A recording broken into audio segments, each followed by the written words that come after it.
Rise and shine, it's a brand new day. Ken and Ken take the stage, ready to play. Weekdays at 10, the cars and the scene. Coffee in hand, they're living the dream. Aggression in the voice, got the whole town awake. Bringing fire to the mic, make no mistake. Shows in the corner, spitting out facts. Dropping truth bombs, ain't holding back. Ken and Ken in the morning, feel the heat. From 10 a.m. CST, can take a seat. We live and love that break in the mind.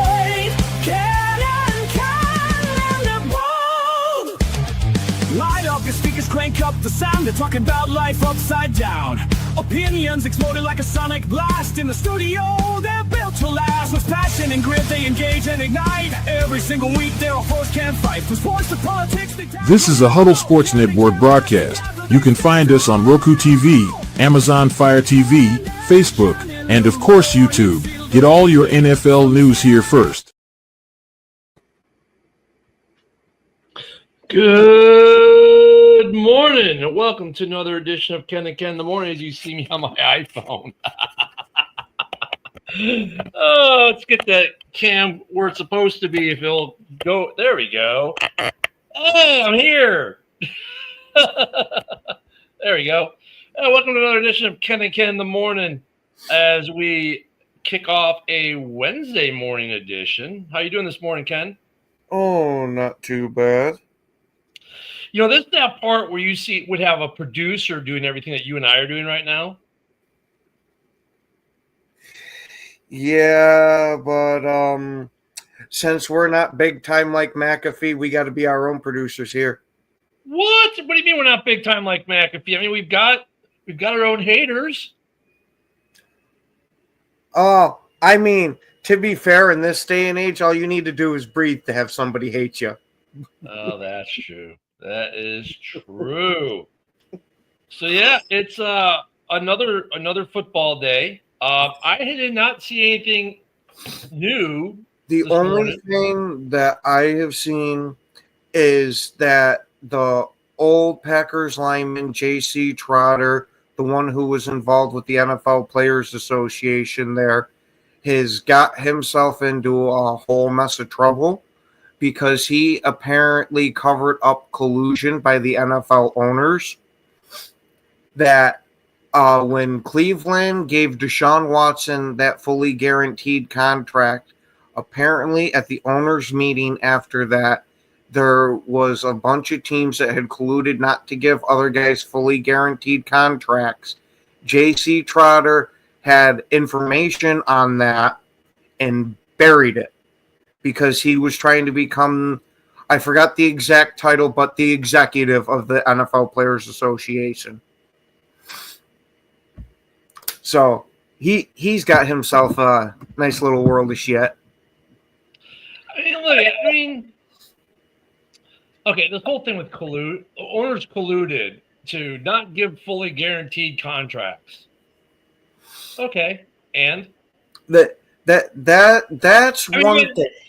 The fact that pretty much the union rep joined in with it is where the problem is. But that's fine too, because I mean, really, the union, okay, so the owners are saying they're not going to give fully guaranteed contracts as a group. They say, just not for us. It's a dangerous thing we don't want to go down. Really, what's the union going to do? Go on strike because they could, I guess. But with the repping, okay, I get it. But maybe, if you're not going to do this, what was the full thing? What was the quid pro quo on that? I guess is what I'm saying. Because the NFL Players Association, this was right around when they tried to negotiate this past collective bargaining agreement. They were fighting to get fully guaranteed contracts, and this kind of undermined that. Well, no, but that's how negotiations work. Yeah, undermined that, but they got something else for it. I mean, look at NFLPA is a shite organization to go British on you and say shite instead of shit. It's a shite organization, and here's why. It's good on the one level. They push some player safety stuff and other things. It's bad on player safety level because now they don't get a preseason to actually play and be prepared for the first game of the year. That's why we see so many more big injuries in weeks 1 and 2. There's direct correlation to it, right? We've seen it throughout the years. They don't practice as hard as they used to. Once again, injuries have gone up. Have you ever noticed since NFLPA started pushing for these things and the owners are saying, okay, sure, we'll give it to you. Injuries are up. Game time played is down for a lot of these guys because of these things that the NFLPA got to make it better for players to have better, longer careers. Okay. The NFLPA is good in terms of making sure that, okay, that 90% of the cap is spent. That's good. That means that teams can't go around spending $30 million a year and making $2 billion. Good thing, right? But some of the other shit, like look at fully guaranteed contracts. Great. If the owners don't want to give them, guess what? They're not going to. You can't mandate that they do. You can't mandate that they don't. If they want to give it, they're going to give it. If they don't, they're not going to. And when they gave Deshaun Watson that ownership group said, you know what? We feel the need to do so. Just like now that Cleveland ownership group once again has decided we feel the need to give a fully guaranteed rookie contract to a second-round drafted player. You got to think with Cleveland constantly going against the grain that they're not too popular amongst the other NFL owners. No, and then the Texans went along too. But once again, that's on that particular owner decided to do that. The players, NFLPA is never going to get all the owners to say we're going to fully guarantee. That is a negotiating tool that the owners have with the player. I wouldn't be surprised if they give it to him, but only if you agree to that 18th game. Well, you know what's going to happen? Well, that could happen, Ken, sure. But you know what else could happen? Well, you know what? We're no longer going to do individual contracts. We're going to do a pay scale like the military does. Or like the NBA has their max contract, right? You see what I'm saying? Like the owners can go that route. Oh, you want fully guaranteed? Well, forget $30 million a year to be a wide receiver. We're going to cap it at 20, no matter who you are. So if you're with the Rams and you want them and you're a wide receiver and you want the big contract, it doesn't matter what team you go to, the max you can get is 20. Now what you gonna do? You see what I'm saying?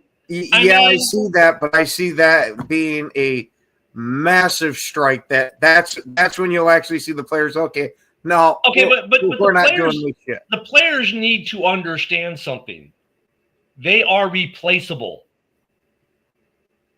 and the owners need to understand the product goes way down without the players. Look at the Spare Bears and all those guys in the 80s proved it. That's why the NFL players have not had a strike since, and they're replaceable, and they know it. They are the top 2,000 players in the country that can be replaced with the next 2,000 players in the country who just want a shot to play. Yeah, but you still get a diminished product. Who cares? The fans will still show up and watch it. I was gonna say you'll have a decent amount that'll care, but like you said too, you'll have a decent amount that won't. Yes, but I mean the players just look at this in Major League Baseball. Right, where it is fully guaranteed. And I think Major League Baseball is trying to get away from that too. Hockey gets away from it.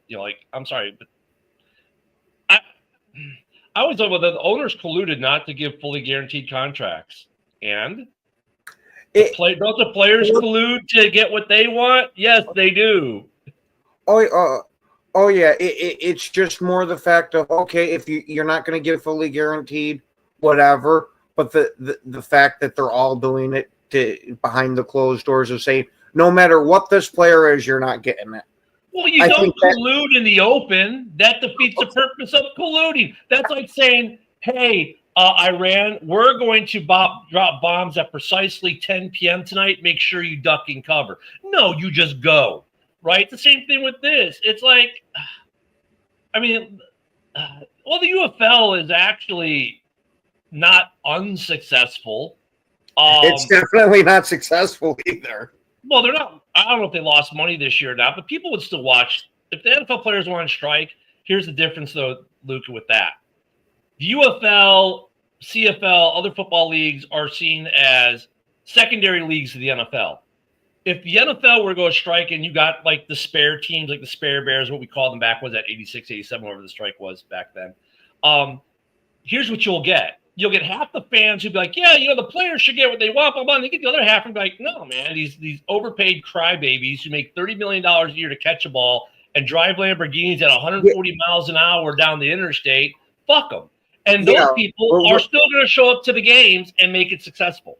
Yeah, but would you rather have just some old owner stuffing their pockets more and more, or more of the money going to the players that are the ones producing the product? No, but, I mean, that'll be some of the argument, sure, but there will be fans, and the argument you're making is the argument that one half will make, and the other half will say, well, these overpaid crybabies.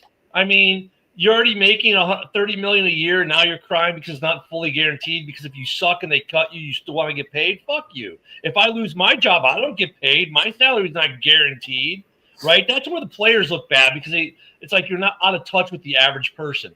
The average guy who works doesn't have a fully guaranteed contract. If they get fired tomorrow, guess what? They have no more money. The average guy also isn't making it to the NFL either. But that doesn't matter. These are fans we're talking about, Ken. It doesn't matter to them. They're like, if I lose my job tomorrow, unfortunately, I've heard some very stupid things come out of fans' mouths. But I mean, think about it, Ken. If Luka loses his job tomorrow, he's got no guaranteed money from that company. So he's going like, well, if you suck and get cut, why are you still getting paid? If I get cut, if I suck and I get cut, I don't get paid. Why should you? I mean, that's a very simplistic argument that a lot of fans will agree with. A lot of fans. The majority of fans will agree with that, I'd wager. And they're already like, look, we know the owners are making money, but you guys are making tons of money to play a game. And the NFL Players Association knows this. That's why they avoid a strike as much as possible. The NFL owners avoid a strike because, well, they like to make money. The players avoid a strike because, well, they like to make money too, and they know that they usually will lose in the court of public opinion on most matters, especially when it comes down to how much I'm getting paid. When guys are seeing quarterbacks get 50, 60 million, and they go, geez, Jordan Love, and just don't take this as a knock on Jordan Love argument, but okay. But when guys are saying, well, Jordan Love's getting, 50 million a year, he's not worth that, and he's still getting that, and he wants it guaranteed. Fans outside of Green Bay, that they say, or a better argument. Well, Deshaun Watson got $250 million guaranteed, and how much has he actually really played? Really? See, the players lose the argument because of stuff like that, or guys look at the Jared Goff contract or a couple of other contracts that may not be seen outside of their home markets as favorable. So when that Raiders fans looking at the Love contract or at the DJ Moore contract or at whatever contract, they go, well, that guy's not worth that kind of money. Why should that be guaranteed, right? Then the players lose. So, yeah, good luck on getting unemployment in a lot of states, though, Luka. And the other argument is, oh, well, if a player comes back and goes, well, if you get unemployed, you can go get unemployment. Yeah, think about how well that will go over with the fans. So, I mean, the whole thing, though, going back to this with the collusion piece, big fucking deal. I mean, it's mutually assured, not destruction in this case, but they were mutually assuring that they would have a product. Like, for him to undercut the Players Association a little bit, and but here's the other half. What did he get out of it? Right? What was the quid pro quo on this? But they're not going to tell us that because that's not going to fit the narrative that they want to sell with him or whatnot. He got something. Oh, yeah. Part of it was that he handpicked his replacement, and his replacement created a special job for him to still remain in the Players Association, and he's trying to become the exact term, but the executive. The Players Association is just another corrupt union. Got it. Man, it's a good thing my grandfather's not around for that one. But you see it. But I mean, look, I'm being sarcastic when I say that, right? But I mean, you see, there are people who will take that and not be sarcastic. So I mean, I was going to say that there's also real hard union guys that punch that person in the mouth too. My grandfather being one of them. fine, they can get hauled off to jail. I mean, but the point is, I was gonna say he paid a judge to punch a judge in the mouth. I don't think he'd care about that. Someone won't care. Literally, he asked the judge how much would the fine be and handed it to him. The NFLPA is not as popular as it thinks it is. I think there are more fans who don't like the NFLPA is like fanatics. They think they're for the fans, but the fans don't like them. Well, like I think the Players Association doesn't generally care about the fans. It's that they care about the players. That's the whole point. They should care about the fans because they're the ones who support they need to get what they think they want for the players. Look, if the fans don't support the NFLPA, then the owners have all the leverage. At the end of the day, the owners go, well, guess what? The fans don't give a shit what you think, and they care what we think, and if we tell them this, you're screwed. So they should care, and they do care. The NFLPA has done some good things for players. They've gotten some good things for players, right? Like the pension programs, the medical programs, and stuff like that. Pushing for fully guaranteed contracts for a bunch of prima donnas, and some of these guys are just that, is not a winning thing for them. When, if Bill were to lose his job tomorrow, guess what? He has to go find unemployment or find another job because he's not getting paid until those things happen. NFL players have millions of dollars in the bank. Bill doesn't. I don't. You don't. Luka doesn't. So for them to say that, I was going to say Luka might with all the traveling. He might. but see, so if while Luka's argument is correct, yeah, you can go get unemployment and stuff like that. But that's not a good argument for the players to make because it makes them sound callous towards the average fan, which means they lose the fan. So the NFLPA really has no ground there anyways. I mean, they do some good things, but really they've overstepped in a couple things, and we're seeing a degraded product on the field because of it. Look at week 1 and 2, dude. It's absolutely trash. I hate they can't do two-a-days anymore because it's too hard on players. That's what I was just about to bring up. I hate that they got rid of two-a-days. We can't wear pads. Really? Come on, man. I mean, the NFLPA does stuff like that, and it's like, and look, I'm not whining about owners because look at the owners, they do pay. Now, they don't set here's the thing you can say about the owners, though, Luka. The owners don't set the salary cap. The league does. You want players to be paid more and the cap to go up, talk to Roger Goodell. Well, as we learned from South Park, he's pretty much the android that's the mouthpiece for them. Right. I mean, you can't say that the owners don't pay their players when every year, and we're talking about, this team doesn't have cap money to give this guy this kind of money. The owners are paying within the cap structure for the most part. Yeah, every so often you have a team that walks in with 40, 50 mil of cap space. Got it. But of the 32 teams, you can usually kind of at least somewhere around 28 to 30 of them being real close to the edge, maybe have about a $10 million cushion, which we all understand why they do, right? Got to sign if you have injured players, you need money to sign, trade deadline stuff. Got it. There's a reason for that. That makes sense. And yeah, there's like 1 or 2 teams that'll probably come in with 35, 40, maybe some more in cap space. Got it. But overall, players, the owners are spending on their players. They're just doing it within the cap system. So, okay, if the players want to make more, well, then they need to maybe negotiate to get rid of the cap system. But then what does that do? That hurts smaller market teams like the Arizona Cardinals, for example, who don't have the money to compete with an LA Rams, whose owner, by the way, is probably richer than God because he owns, 7 professional sports franchises across the globe or more? And a bunch of stadiums to go with it. That guy can outspend everyone if he really wants to. If there's no salary cap, owners like the guy who owns the Rams can sign everybody. Kansas City, another small market team that would be hurt by that, right? Which probably some people would be happy about. But Green Bay would never have the money to sign another big name free agent again. The NFL, the Super Bowl at that point, if you got rid of the cap, would just bounce between the Cowboys, Rams, Giants, and Patriots. Yeah, it'd be your big market teams. So if you're based, like your New York, Chicago's, Boston's, LA's, Miami if they spend the money, right? I mean, not to say just between the Cowboys, Giants, and Patriots, they could make it so no other team got a superstar player again from the amount of money they have. You know, let me take the Bears out of that because they're a family-owned team, so they probably wouldn't have the money. Yeah, I was going to say they're more middle of the pack, even though they're ownership group that has big money, right? So yeah, the Cowboys, the Rams, New England with the Kraft. Kraft could spend whatever he wants. Yeah, those guys can make it. They're like, we get all the star players, and you guys can fight over the rest. So the owners are spending money within a system that's actually good for the NFL.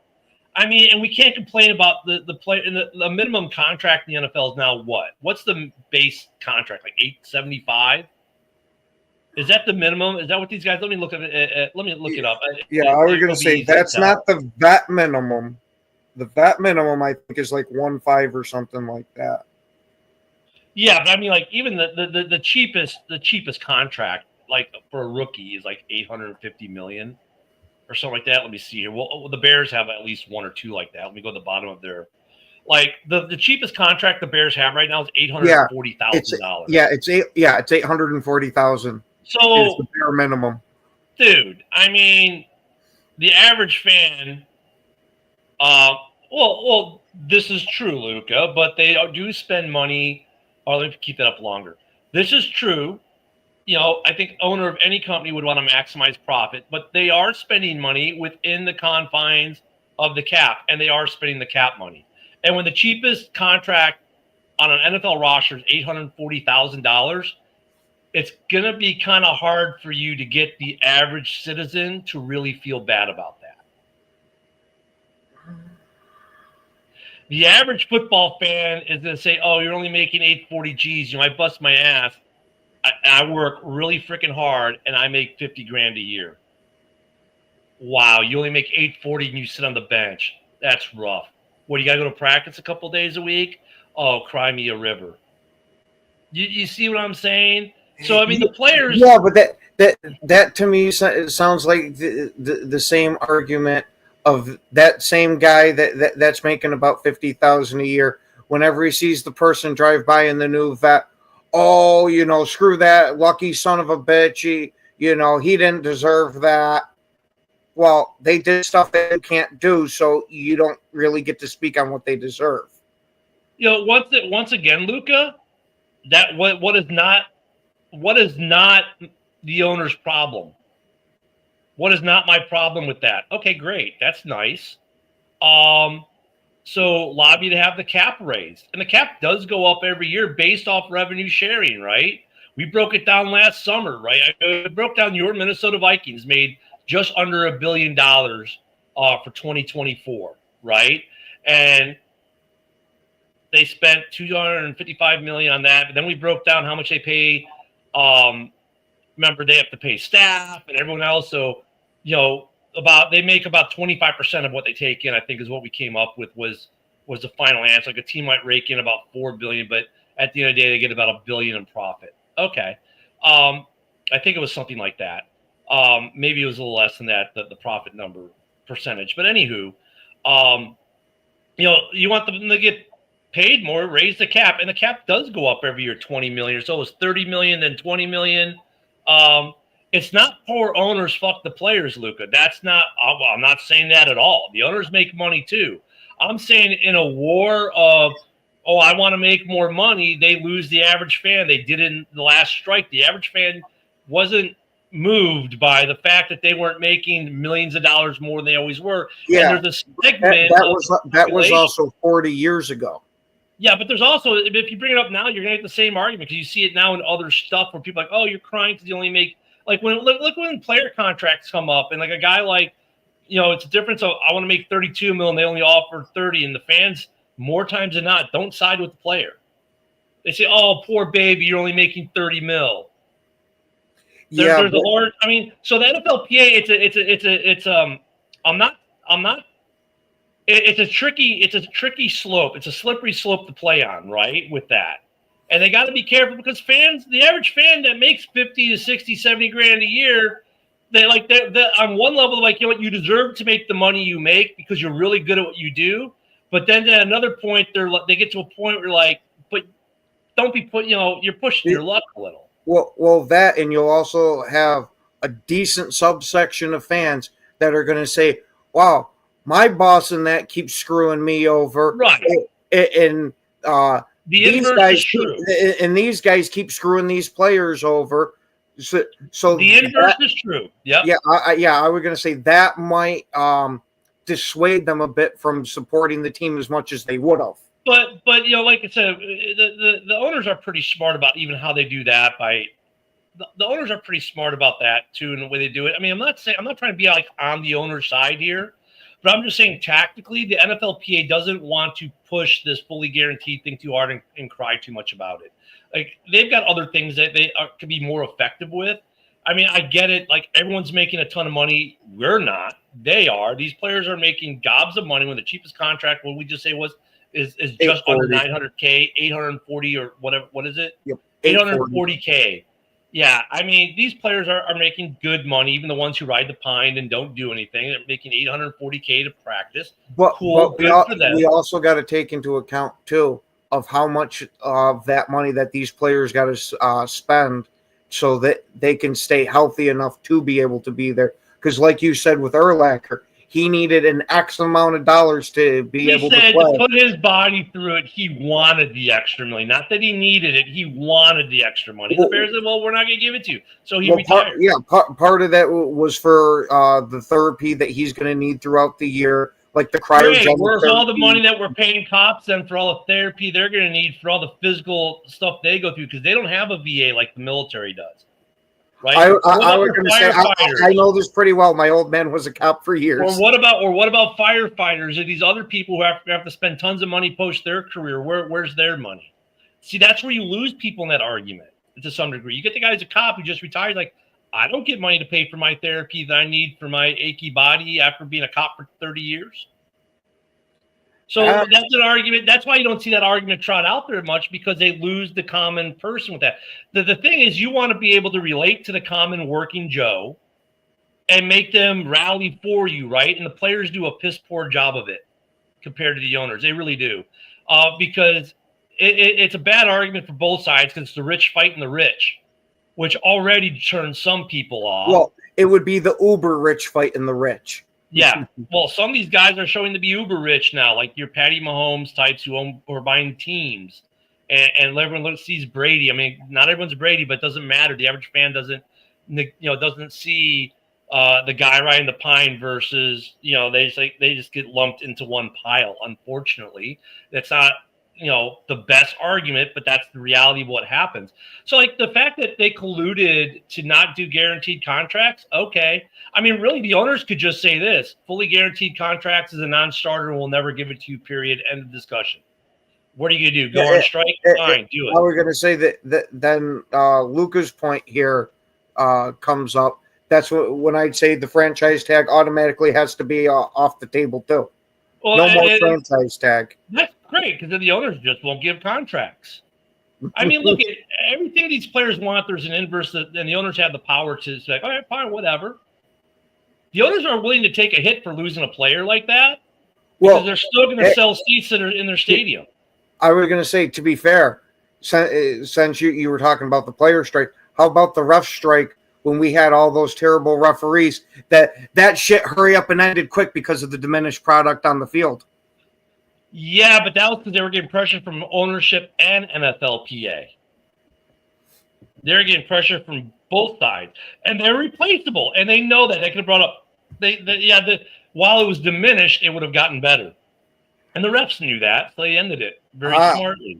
Strikes are okay for certain aspects where you can make your point, but if they go too long, you become replaceable in some regards, right? Like everyone's replaceable. Next man up, right? The NFLPA, if they want to get rid of the franchise tag, they can make that sticking point. But at the end of the day, the NFLPA does not have the power. They think they do. The owners have the ultimate power. They'd be like, fine, whatever.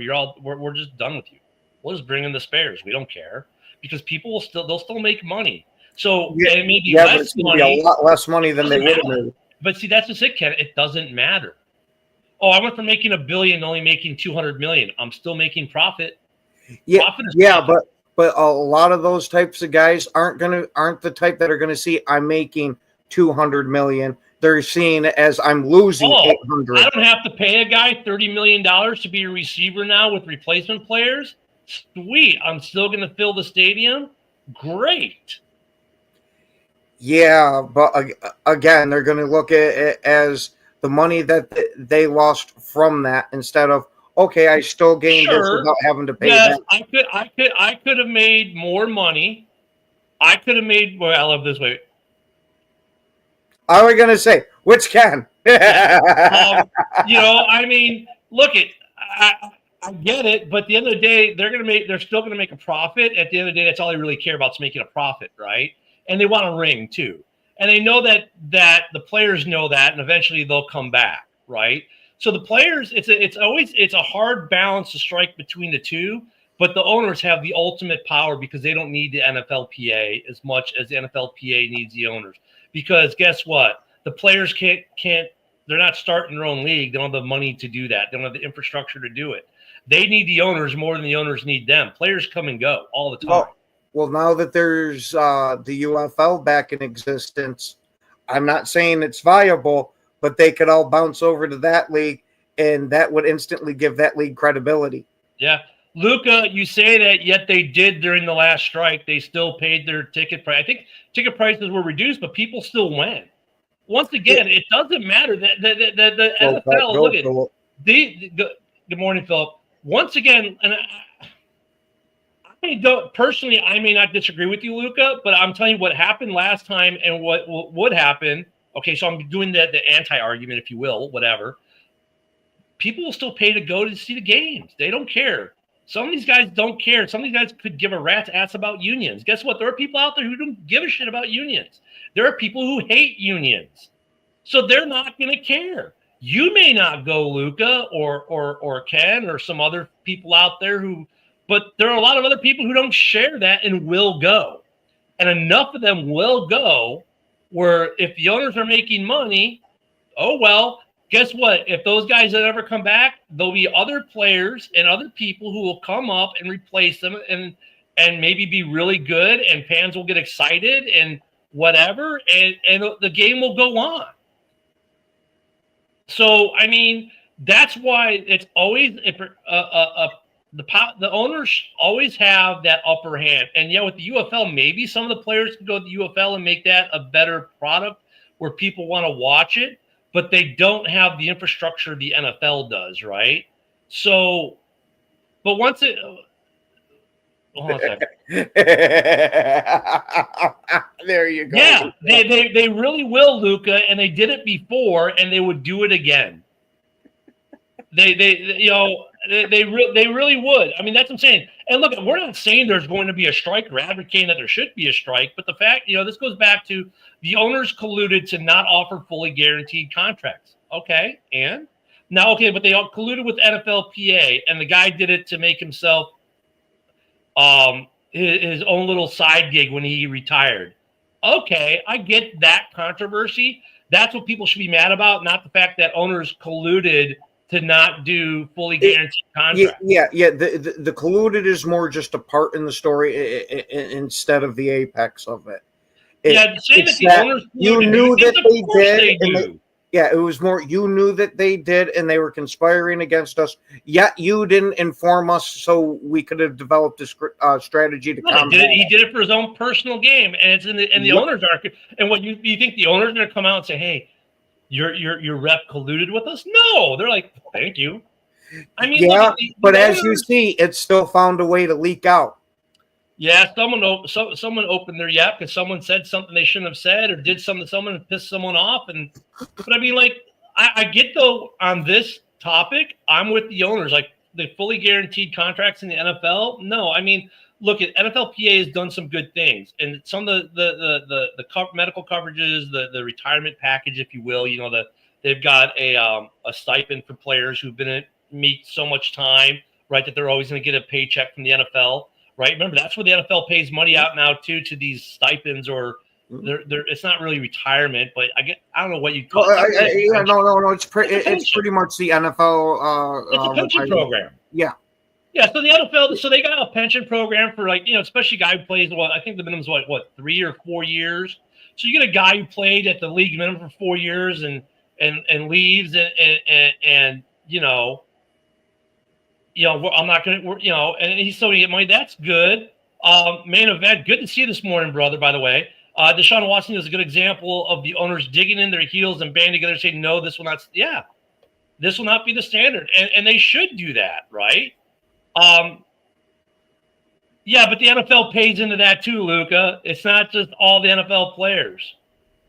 The NFL is going to pay a lot more money over time than the player does. So, but once again, that's where the NFLPA did something good for the players that they got the league to give into, right? Now, okay, let's look at some of the other things they've done. The no pads at practice, we hear every fans bitch about it all the time. They don't really mandate that they don't play in the preseason. That's what teams are doing. But they would prefer. And so that's, but I mean, some of the things that NFLPA does are good. Some of the things they've done, while maybe seen on paper to be good for the players, has actually been bad for the product and the players in some ways. I think that the practice piece, the two-a-days, the no pads, all that kind of stuff is what really hurts the players more than anything, because they're not as physically raised they probably should be, right? And that's probably hurt them more than helped them. On paper, it seemed like a good idea, but in reality, it really hasn't been. They need to get rid of that. Now, should the NFLPA go to the NFL and say, look, we want the salary cap higher? Sure. That might be, if a team is making $1 billion in profit and they're, after they pay their staffs and everything else, and the players are making $2.25 million, $225 million is the cap. Maybe it should go up to $300 million, right? I mean, I think that would be not egregious and something the players could ask for. But the problem is, let's not make it all spent on 2 or 3 guys. Like that's what I was going to bring up too. Maybe at the same time that they should be over. There should be a cap up by position for a little bit. Like a quarterback can't be more than 40% of what your team spends. So I don't know what, I'm just spitballing that, but maybe there could be, a way where it's made so that the money's more spread around, so the guy who rides the bench making $840K a year is now making 1.2 mil versus it all going to just the quarterback or the stud wide receiver, spread the money out amongst all the players. Right. So yeah, I mean, you're paying. Yeah, are you getting a cheaper ticket for preseason football? I don't think you are, right? You are massively. In some cases, I don't think you are across the board though, Ken. Because remember, so who was it? Someone last year was bitching that it was the same price for the regular season it was for preseason. I don't know, because most of the teams that I personally know of, we can check the price on that, but someone was bitching about that last year. I can't remember who it was. The base ticket may be cheaper. Obviously, the aftermarket's cheaper, right? Like the aftermarket tickets are cheaper, but is the base price cheaper? Yeah, at least from the teams I know about. I know for some teams it is, but I thought there was at least 1 or 2 teams where someone was bitching about that. Like, I can't believe I'm paying the same amount for this as I am a regular season. But so there might be 1 or 2 teams out there like that. But look, even then, the owners are still making money off that ticket at the lower price. They can make even more money during the regular season because, seeing the regular, they're obvious. But Luca brings that up to say, well, if there were spare teams, they would charge, but they'd fill the stadium at a cheaper ticket price. Let's be honest, if you're going to take your young child, you're taking your 4 or 5-year-old child who you can't afford to take to an NFL game now because ticket prices in the nosebleeds are $300-400 in some cases, right? But now you can get that ticket for $50. Do you think that kid 20 years from now is going to remember that was the spare Bears they saw? No, they went to a Bears game. That's all they're going to remember. So, I mean, you see what I'm saying? It's like Luca obviously is all about NFLPA. I get it, and I don't necessarily disagree with you, Luca. But I mean, you got to flip that and look at the average fan and make that argument on the other side. Look at the inverse of your argument, and you'll find that, dude, like the owners really hold that power over the NFLPA. They are replaceable more than the owners are. It's hard to replace the infrastructure of the NFL. I can replace players, and we replace players all the time. All I was going to say, we replace owners too once they step out of line. And We do. You can find replacement guys for them too. Granted, I don't see you replacing. Yeah, the but whole that's league. but the difference there, though, Ken, though, why that argument doesn't work to counter the players are replaceable is they're still being replaced within the infrastructure of the NFL. Yeah, I'm changing ownership groups, but they're still within that same framework and infrastructure. You know, I replaced, like, look at Le'Veon Bell got replaced. Wow. Antonio Brown replaced. replaced. You know, Aaron Rodgers in Green Bay replaced. Players come and go. Owners are forever for the most part, unless they really fuck up and they're forced to sell like Dan Snyder.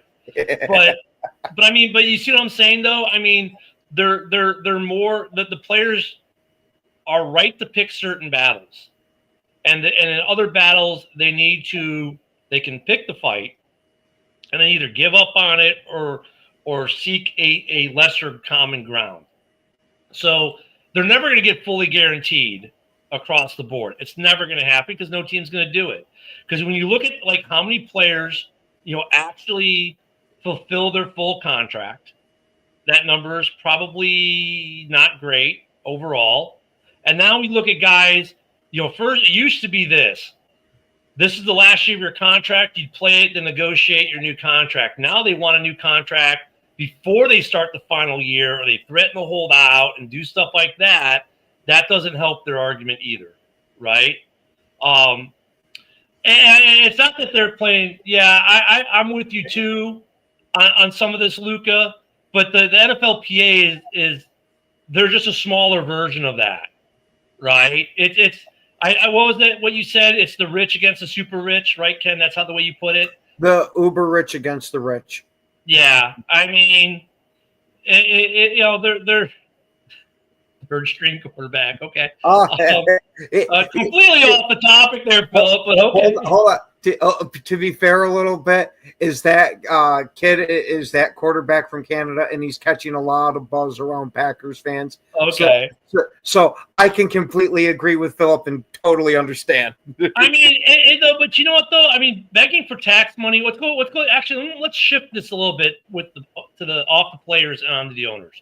So the owners are begging for tax money and publicly funds for stadiums. Okay, why? Why do they do that? Because they don't want to foot the bill for the new stadium themselves. Okay, but what's part of that argument as to why they do that? And it's a valid argument they make, I think. Because the city and the community reaps a ton of benefit from that new stadium.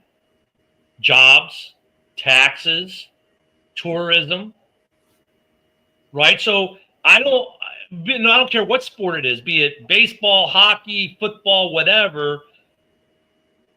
The owners go to the city and say, or the state and say, we want you to invest into this new stadium and help pay for it. Why? Because they're going to reap the benefit of it. It becomes they're saying you're investing in a business in your city that's going to make your city money, and they are right. No. I was going to say, I get your argument, but part of it is that the owners that hold on, I completely lost my train of thought. Say what you were saying again, because I glanced over. And Luke is making a counter. He said, "Yeah, but those jobs, those funds and jobs are okay. Thank you. Yeah, thank you. Yeah, are they temporary?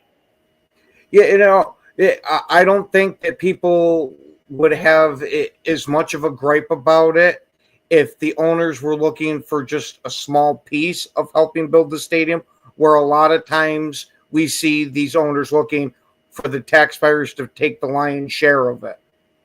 I mean, on $1 billion stadium and they're getting $250 million, so roughly 25% of the stadium's coming from public funds. and the tax breaks are what they are. But in the long term, over the 20, 30 years of operation of that stadium, they're still making that. The state and the city are making that back in spades, right? I mean, the jobs are temporary for the people who hold them, maybe, but as long as that stadium's in operation, those jobs are there. And now with these stadiums, like, I don't know, Luca, you can tell me, because I don't know what they use U.S. Bank for in the off season, but I'm sure they hold concerts, wrestling events, and other things at that stadium where the city profits. Because now if WrestleMania is at U.S. Bank, right? That's the name of the stadium in Minnesota, right? U.S. Bank, right? Yeah. So if now U.S. Bank hosts a WrestleMania, the city literally makes millions of dollars because of that event that's hosted at that stadium, right? So I understand the owners wanting some public funds because the public does benefit, not just from the entertainment of having the team play there, but financially they benefit from taxes and jobs and all kinds of other ancillary bleed-offs where money is made. Vendors make money, right? The food vendors, the beer vendors, the Coca-Cola, Pepsi, whatever soda pop company you have, they make money. The security companies make money that provide security at the stadiums, right? Andy Frayne, whatever company you use, makes money by providing ushers. Field maintenance people are hired, building maintenance people. I mean, there's all kinds of trickle downs on that, right? So there's a lot of money made by having those stadiums, and they use them not just for football, but for other things with these new stadiums in a lot of cases. Concerts, WWE events, monster truck rallies, whatever, right? National conventions for the DNC, RNC, whatever, right? Money is made. So I understand why teams ask states or cities or both to contribute funds to the building of the stadium. Because it's no different than when American Airlines or Delta say, well, we want so if you want us to be a hub, like you want O'Hare to be the hub for American Airlines, we need a little tax break to have us move here. Or Boeing or any of these other companies, big companies, you want us to put a factory here? Well, give us a little bit of a tax break. That happens in business across the board, does it not? Yeah, I was going to say it definitely does. Doesn't necessarily mean that it's right, but why do you think St. Louis? Look at St. Louis as a good example. St. Louis used to have a ton of Fortune 500 companies in St. Louis, right? And then they started raising corporate taxes in St. Louis County, right? Because remember, there's two St. Louis counties. You got St. Louis City County and St. Louis County. Yeah, St. Louis County is not the city limits of St. Louis. That's like the immediate suburbs, right? They hate each other, by the way. St. Louis City and St. Louis County, they do not like each other. But when St. Louis County started raising corporate taxes, a lot of the big corporations moved out to other states where they got more advantageous tax credits, breaks, and weren't taxed as highly, right? So what's the difference of NFL teams trying to get that same thing? I mean, the cities and states actually have more leverage on NFL teams or sports teams in general than they do with, say, Boeing, because it's harder for the sports teams to move to another city than it is for a Fortune 500 company to build in another city, right? To build their new plant that they want to build in that city. NFL teams or sports franchises, it's a little harder for them to move. Yeah, to where the owners are benefiting from the market that they happen to be in too.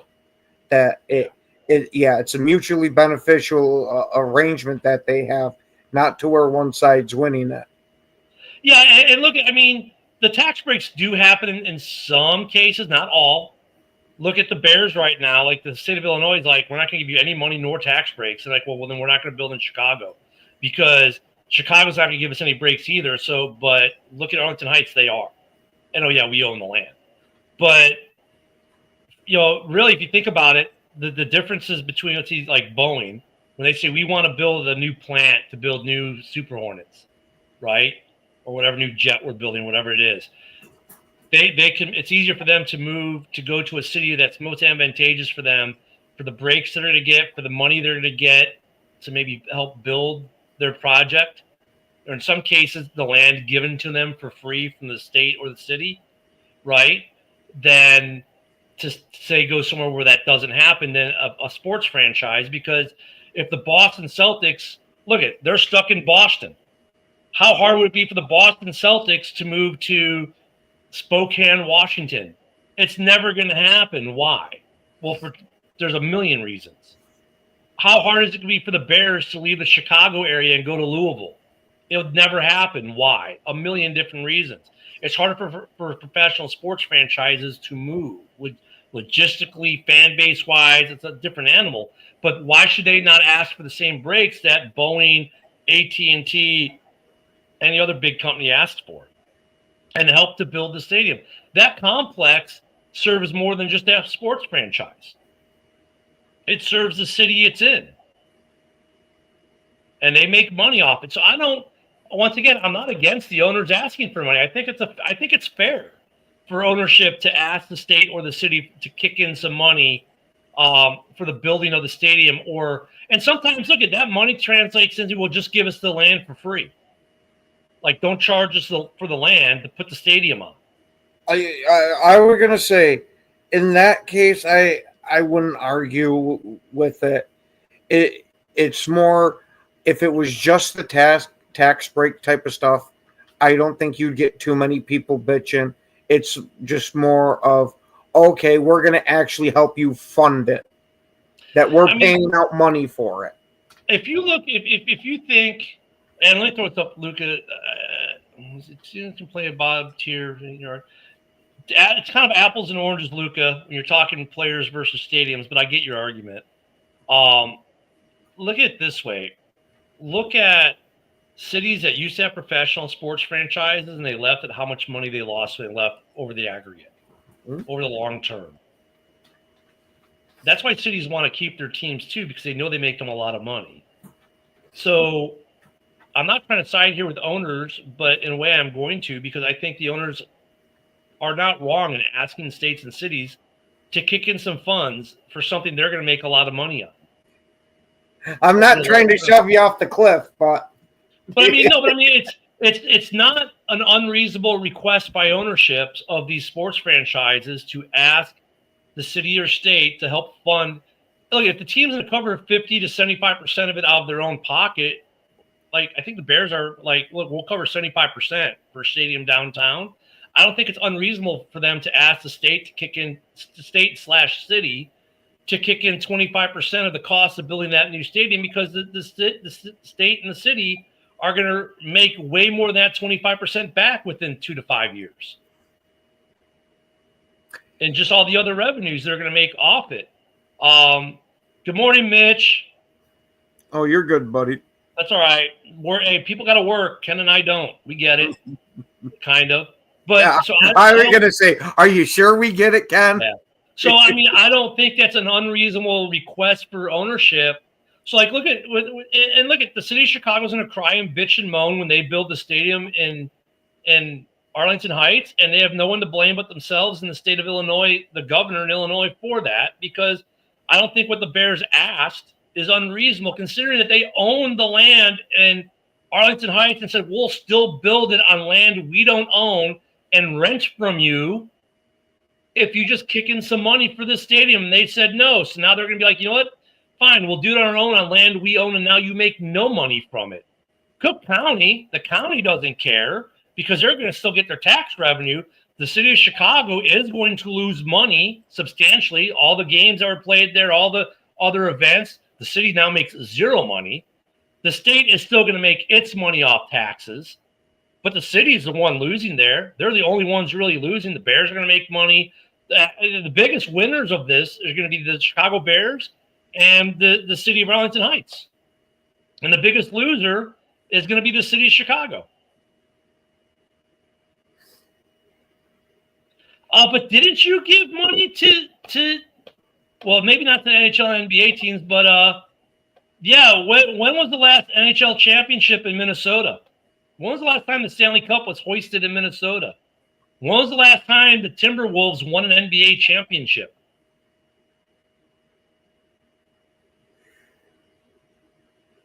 I mean, so I don't think that's an unreasonable request of owners to ask for money. Like, if you look at the Chicago situation, the city of Chicago is the biggest loser here. So, I get it.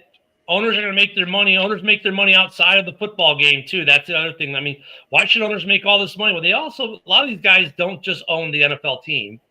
They own other things and make a ton of money, too. But I can say collectively the owners did me right when they denied Red McComb through the San Antonio. Yeah.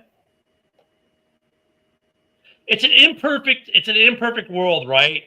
And it's never going to be perfect. I think the NFLPA does some good things. They do some shoddy things. I think the NFL owners do some good things and they do some shoddy things. Both of them are there for the same reason, to make money. And you know what? Both of them are there for the same reason, to take our money. And they do that very effectively. Look at your closets. How many jerseys do you own? How many hats do you own with your team logo on it? How many jackets or flags or license plate holders or coffee mugs? They do a very good job of separating you from your money, as it is. Both parties do.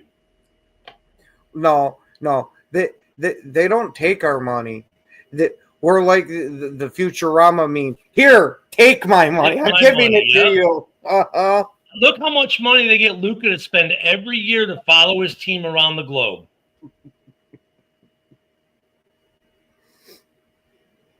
They are very good at partying. Now, Luka gets some good traveling out of it, at least, but they're getting him to spend a bunch of money. What Luka tells us was 10, 20 grand he spent or whatever it was. I mean, they're very good at getting Luka to part with his money. Now, at least Luka posted some really cool pictures of him traveling the world last year, right? So he's getting good experiences of it. But, dude, that's all the NFL making money off Luka and those cities. So that circles back to why should NFL owners ask? Because guys like Luka are going to come to that city and see games, and that city makes money because guys like Luka travel. The problem is everybody wants their hand in the proverbial pocket. Yeah, and let's be honest, ownership deserves to make the most money. They put the most risk out there, right? Financially speaking. Players don't risk anything financially by playing. I would agree with that argument. I would agree with that argument everywhere except the NFL, because the owners protect each other by the revenue sharing program. Yeah, they do. They're big enough now where they can, but they still have the most financial risk. They have more financial risks. Look at.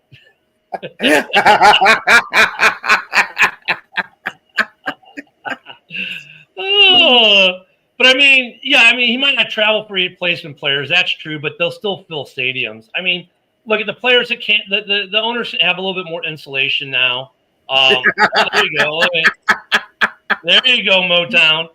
And there are some people who will travel because a family member will be playing or whatever. I mean, it won't be like it was. It'll always be God, it's going to be a glorified high school game. Yeah, in a way. I mean, that's if you remember the 80, was that 87, 86, whatever that strike was, it was kind of like that. But some guys came out of those replacement teams and had NFL careers. Sean Payton was a Spare Bear. He was a quarterback for the Spare Bears. And he turned that into a head coaching gig. So, they're all here to make money. I think players sometimes have a little bit more of an uphill battle, though, when it comes down to it, because you look at the average Joe. Like, the average Joe can say, yeah, we get why ownership makes the money they make. Players, we like that you make the money you make, but don't bitch that you're only making $30 million when I'm making $70,000 and I have zero protection. And you've got all these protections, right? So I get that.